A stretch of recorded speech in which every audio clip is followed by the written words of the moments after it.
the branch of a willow tree could conjure.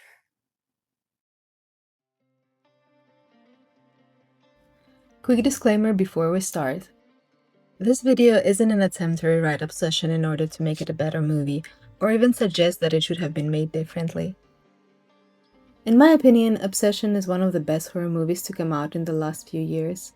It's incredibly well made, and if it had been written in any other way, it would lose the very key elements that make it so effective as a horror movie. I love it exactly as it is, and I think Bear's character is the perfect depiction of the proverbial nice guy. This video is really a response to the comments I've seen online defending Bear and his genuinely horrifying actions and behavior, comments that I find deeply unsettling. I simply can't imagine watching this movie and coming away with the conclusion that Bear is anything other than a terrible human being. What would be so bad? What's so bad about being with me? This is me trying to imagine a script to a movie where Bear is still this shy, socially awkward coward full of flaws and self-doubt, and exploring whether those traits can exist without leading him to become the abusive and monstrous person he ultimately shows himself to be. I personally don't think Bear was ever a good person. Gaining power over Nikki didn't change who he was, it simply revealed who he'd been all along. I believe that a lot of details shown prior to the scene indicate just how selfish and opportunistic that man was. In this video, I'm exploring one question. What parts of the script and what aspects of Bear's actions and reactions would have to change for somebody with his personality not to become the villain of this tragic story? This is all your fault. So here we go. Obsession 2.0 starts with Bear at a diner practicing his confession to Nikki with a waitress while his friend Ian is there giving him tips. As if talking to Nikki, Bear says how he thinks about her all the time, how she's in every song he listens to, how she was the only person who was nice to him when he moved, how she was there for him when his grandmother died. He says that he's afraid that this confession will cost him their friendship, but he believes that being honest with her is the right thing to do. This other version of Bear also says that he admires her. He admires her strength, her boldness, her kindness, her creativity, how she inspires him to be a better person. He hopes that she feels as happy spending time with him as he does spending time with her. He hopes that she'll come to see him as someone who could be more than just a friend. This version of Bear still has a very warped idea what love is. He's still not grasping the difference between romance and love. He's in love with the idea of being in a relationship with Nikki, but he still genuinely cares about her. He cares about her wants and goals in life. He sees her as a human being, but he's too awkward, too inexperienced, and emotionally immature to understand what genuine love looks and feels like. Although it's not a healthy position to be in, it's not uncommon for someone to fall in love with the idea of someone. Bear has already built an image in his mind of what his relationship with Nikki could be like, but that alone doesn't make him a bad person. When Ian criticizes Bear for being sappy and vulnerable, Bear feels embarrassed and stupid. That freaked me out. Okay, Nikki would vomit. You told me to pour my heart out. Do you know how vulnerable I just got? Ian's advice stays the same as it was in the original, and he also suggests that Bear should be playfully mean with Nikki, an advice that Bear at first doesn't like, but he thinks that maybe Ian is right after all since he seems so confident. Bear wants to confess on trivia night, an idea that is strongly discouraged by Ian, who tells Bear that he has all the time he needs to do it, just that he shouldn't do it on trivia night. With that advice in mind, Bear goes home where he unfortunately discovers that his cat has died after swallowing the pills he carelessly left out in the open. That night, devastated, he lays on the bed, going through Nikki's photos. The only good thing he believes is left in his life. When Nikki calls him, at first he's hesitant to show up for trivia night, but ultimately decides to go when Nikki shocks him by saying that she's putting in her 2 weeks.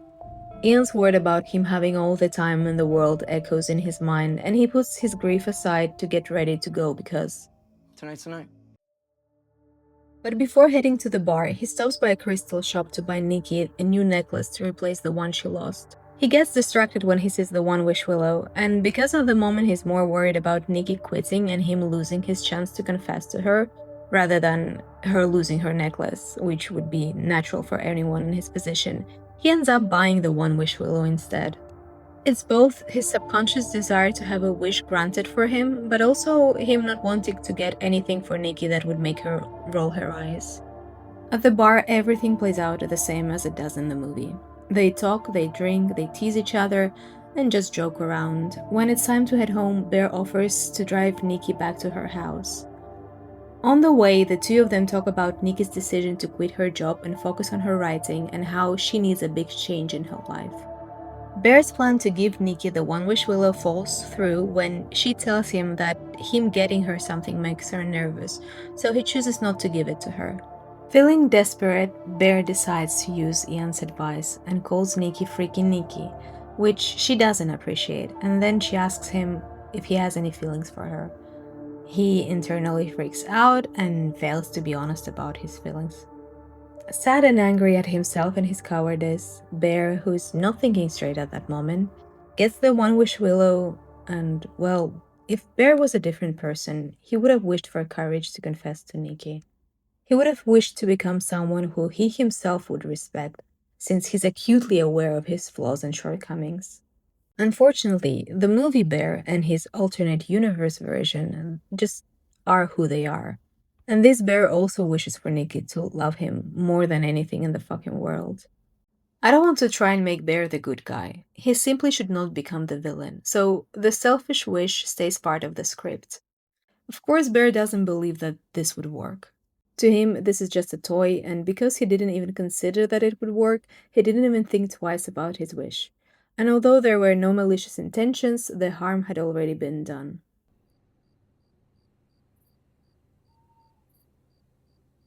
What the fuck?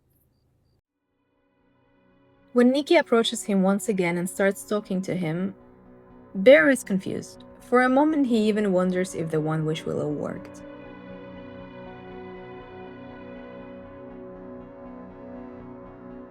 But then this scene happens. Must be pretty fucked up. And Bear quickly forgets about the One Wish Willow and now is more concerned that Nikki is behaving weirdly. At this point, Bear is genuinely concerned with Nikki's unusual behavior and he agrees to take her to his place, mostly because he's worried to leave her alone in this condition. He suspects that she might have had too much to drink, or that she might be under the influence of drugs. So because Nikki insists that Bear takes her home, he does, and he lets her sleep on the bed while he prepares to sleep on the couch in the living room. Just as he's about to leave, Nikki calls out to him asking him to stay. Bear is confused, nervous, and unsure. He wants to be a good friend and he knows that sleeping together in the same bed doesn't necessarily need to be sexual. But at the same time, his mind is short-circuiting because the girl he has this huge crush on is in his bed and asks him to stay with her for the night. The audience couldn't know for certain what he's thinking, but his actions reveal who this version of Bear truly is. When Nikki goes to kiss him, he stupidly lets her do it at first, but then he pulls back because he's worried that Nikki's too drunk to truly consent to intimacy. He says that she's acting strangely. He doesn't know for sure, but he says that he'd rather have her kiss him when she's sober and fully aware of her surroundings. He desperately wants her love, but he wants it to be genuine, not something influenced by alcohol or drugs. So he tells her, let's talk about this tomorrow. Just go to sleep for now. He's overwhelmed, but he knows it's wrong, so he pulls away. But Nikki once again reassures him that it's okay and kisses him one more time. And he thinks that maybe it's okay after all, but this time she snaps out of it and recoils back in horror. Then this is when Bear knows for sure that something isn't right. He profusely apologizes and rushes to help her to get up to her feet, saying that he's sorry and that he's going to go sleep on the couch. He checks that she's okay and that she's not hurt, and when she tries to reassure him once again that everything is okay and that he should stay, he firmly refuses, telling her to go to sleep. He's freaked out but also ashamed, feeling stupid and guilty for what happened, and says sorry to Nikki one more time before leaving and closing the door behind him, feeling this need to put a physical barrier between the two of them. He doesn't go back to his bedroom, and at night he goes online and searches for reviews for One Wish Willow, but after a quick search, he says to himself that he's just being stupid and then goes back to sleep. When Nikki greets him the next morning with that memorial of the dead cat on the floor in the kitchen, Bear is visibly disturbed. This time we see his face. He says that this is messed up and then asks if Nikki is feeling okay. He searches her face for any sign of drug use, and at this point he doesn't even think back to the One Wish Willow because her behavior is so strange that drug abuse seems like the only plausible explanation. He worries that Nikki's sudden decision to quit her job, her direct question about his crush on her erratic behavior, and her constant mood swings are all connected, and he worries for her well-being. Once at work, he talks to Ian expressing his worry for Nikki. Their conversation plays out much the same as it does in the movie, but this version of Bear seems to genuinely be concerned that Nikki isn't feeling well. He cares less about the fact that she kissed him and more about her sudden and deeply concerning mood swings.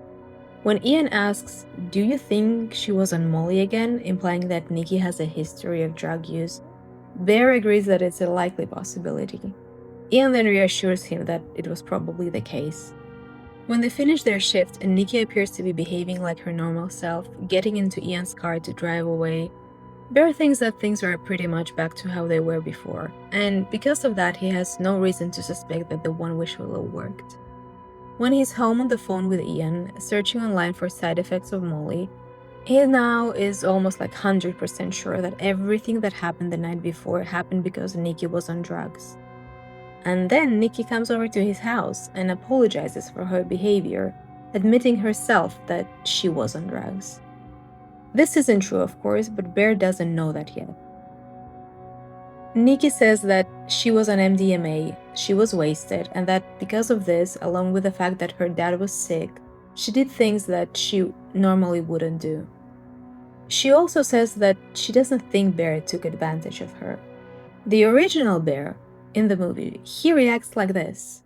Not saying what? You took advantage of me. I don't think I didn't. I know, that's why I'm saying you didn't. Okay, good. But this alternate reality Bear says that he's sorry for what happened last night and that he thought at the moment that she wanted him to kiss her. He apologizes if he made her feel uncomfortable, knowing that he shouldn't have kissed her, but Nikki reassures him that everything is okay, that she actually liked it. And not only that, but she also knows that Bear likes her, that he has feelings for her. And just like in the original script, the rest of the conversation unfolds the same way. So now we have this version of Bear who genuinely thinks that Nikki likes him back. He's giddy with excitement, so high on the feeling of having his crush reciprocate his feelings that the possibility of something being wrong doesn't even cross his mind at first. And to be fair, it's not impossible that Nikki could actually like him back. He feels that finally his life is getting better. He's so drunk on that feeling of being in a relationship with Nikki that nothing else matters to him. To him, her love feels natural because he feels the same way towards her. He's projecting his own feelings onto her and doesn't recognize anything unusual about her behavior because he sees his own identity reflected in her actions. However, with each next date, he starts to suspect that something is wrong. The original Bear in this scene looks almost annoyed when Nikki is looking at him instead of looking at the TV. This other version of Bear also turns her head to face the TV screen, but he seems tense and he glances at her, looking a little worried. He smiles, but an uneasy feeling is rising in his stomach. Something feels just a little off to him. Not always, but sometimes he notices small changes in Nikki's behavior that just don't feel right. But because this Bear is also selfish and a coward, don't forget that, he brushes it off because everything he ever wanted has finally come true and he doesn't want to risk losing it. But then we get to the restaurant scene, and this changes everything. While Bear and Nikki are sitting at their table talking, Ian calls Bear to tell him that Nikki's dad appears to be doing just fine. And he's going to work and never went to the hospital Nikki told him about. As he says all that, Bear thinks back to the One Wish Willow. The dreadful realization that his wish might have come true slowly starts to creep in. The problem is that even this version of Bear at this point is more worried about Nikki's love not being real than her autonomy being stripped away. Like I said, I'm not trying to make him a good guy. The truth is, even in this alternate universe, Bear is still such a miserable loser that he doesn't even think about what his wish could have possibly done to Nikki. He's too preoccupied feeling sorry for himself. However, despite all of this, he still feels weird that Nikki is with him because of the wish, that it wasn't exactly her choice to be with him. But once again, it's because that thought wounds his ego. He's not sure yet that his wish worked, but he needs to find out if her love is real. So, when he goes back to the table, he accepts the gift she has for him. And then he asks her, "Why are you giving this to me?" And she replies, Bear, I love you so much. I don't think I could live without you. and then Bear asks the question. You love me more than anyone in the world? And Nikki answers that yes, she does. And with that, he's almost sure that the one wish will work because of how she worded it. He sits there feeling sick to his stomach. He's not hungry anymore, he doesn't want to ask anything else, he doesn't want to face reality. He wants to pretend that this isn't happening and that Nikki genuinely loves him and it's just all a big misunderstanding. Then he asks her the question that he doesn't want to hear the answer to. He asks, why did she lie about her dad? And when Nikki reacts by screaming at him, he knows that something's wrong with Nikki. This isn't how she usually is. Then Nikki asks him if he cares that she lied about her dad to him, and he says no, he doesn't. Not because he doesn't care that she lied, but because at that moment, this isn't what worries him the most. And this would be the biggest change in the script. The scene doesn't cut to him in bed with her. They're still sitting at the restaurant because Bear has one more question to ask. He hates himself for asking that question because he knows that the answer might ruin their perfect romantic bliss. He looks at her, smiles miserably, and then asks, "Are you my freaking Nikki?" And Nikki looks at him strangely, something dark shifting behind her eyes. Then she smiles the same way she has for the past several days every time he looks at her, and says, "Yes. Yes, I am. I'm your freaking Nikki." And now there is no doubt left in his mind. On the drive home, he feels empty. He stays silent, looking broken. He drops Nikki at her house, and when she asks why they don't go home together, he doesn't even lie when he says that he's not feeling well. However, Nikki doesn't seem to be very happy with that arrangement, to the point that Bear becomes worried that she might do something to herself. So he agrees to take her home with him. Back at home, he uses the same excuse to go straight to bed and falls asleep. And once again, Nikki doesn't look happy that he's suddenly so quiet and somewhat distant, but she lays next to him. And when Bear wakes up in the middle of the night, her behavior is scaring him. But this Bear is not just scared of Nikki, he also looks scared for her. This isn't the Nikki he knows. What are you doing? Watching you sleep. You're so cute when you sleep. I don't like my dreams. And when he hears that, this Bear quietly asks, "What about your dreams?" But Nikki doesn't answer. Bear is scared and doesn't know what to do. He stays in bed with her until the morning.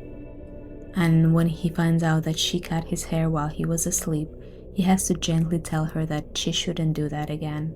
He's now afraid of what Nikki could do if provoked. He's not sure how serious it could become, so he acts very carefully around her.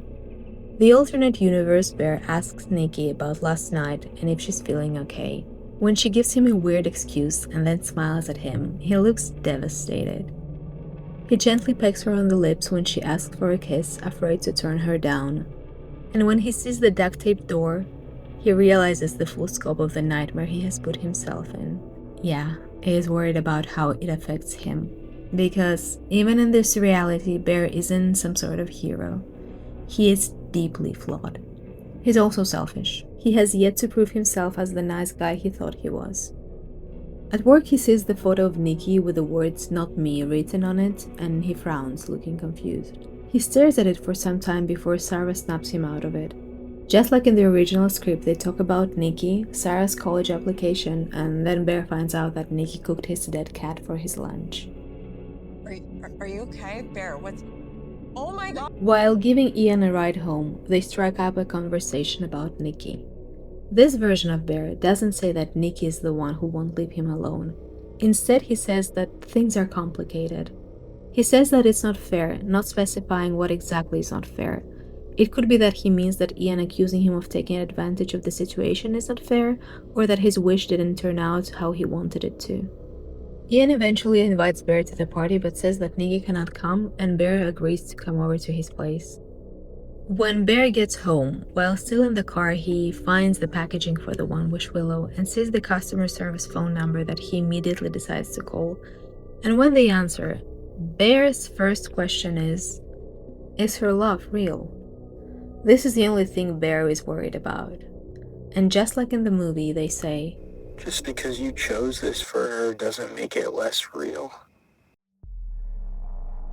Bear sits there for a second, and then he asks, what do you mean I chose it for her? I just wanted her to fall in love with me. And they say, yeah, she did. So he asks again, so it's real? And once again they reply with a simple, yeah. But Bear is not satisfied with that response. He wants to know if Nikki loves him for who he is, so he insists. He says, I mean, is her love actually real? You said I chose it for her, but that's not what I wanted. And then he goes silent for a moment. And then he asks the important question, the one he hasn't thought about yet because he was so selfishly preoccupied with his feelings. He then says, what about her? And the guy on the other end of the line, tired of Bear's questioning, sighs and suggests that Bear asks Nikki himself. And before Bear can say anything else, he hears Nikki's voice.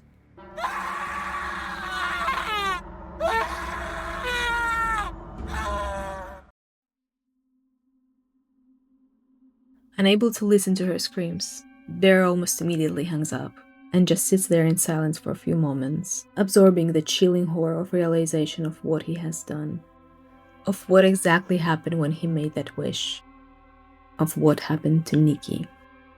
Finally, he's no longer wallowing in self-pity, wondering if the love they share is real. He knows that Nikki never loved him because whoever is at home waiting for him, it's not Nikki anymore.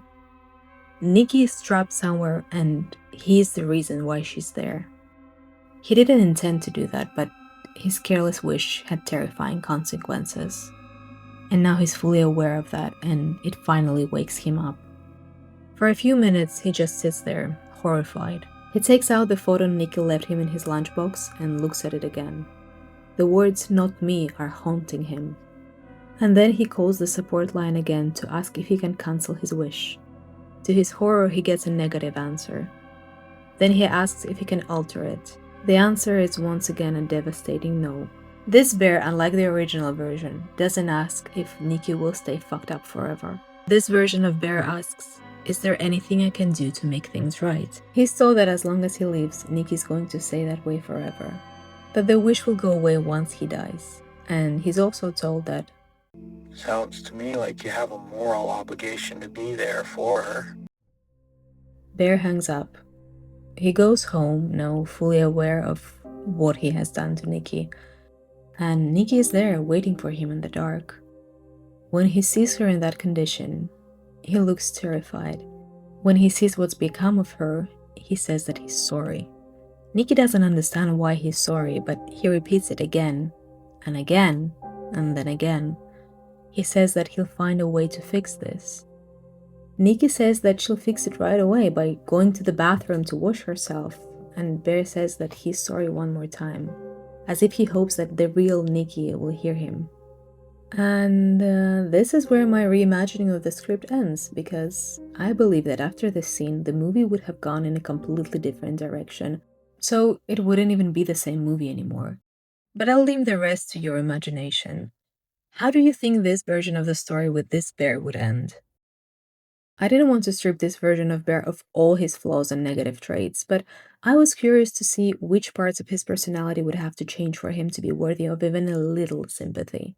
To see if it's possible to create a version of him who made a genuine mistake when making that wish, and then had to deal with all the consequences of his decisions. Whether I succeeded in doing that or not, it's up to you to decide. But fortunately for us, the bear we saw on the big screen was the perfect depiction of evil that was necessary for this movie to work. I'm glad that the true villain in Obsession isn't the demon possessing Nikki, but something far scarier than any supernatural being. A monster who walks among us unnoticed and unsuspected. Quiet, pathetic, and sad, but still scary and very, very dangerous. A different face for evil, one that is often hidden behind a mask of transactional kindness and manufactured civility. I would love to hear your opinions and ideas in the comments. Thank you so much if you stayed until the end of the video. If you enjoyed it, don't forget to like it to help me grow my channel. And if you want to see more videos from me in the future, subscribe to get notified when I post my next video.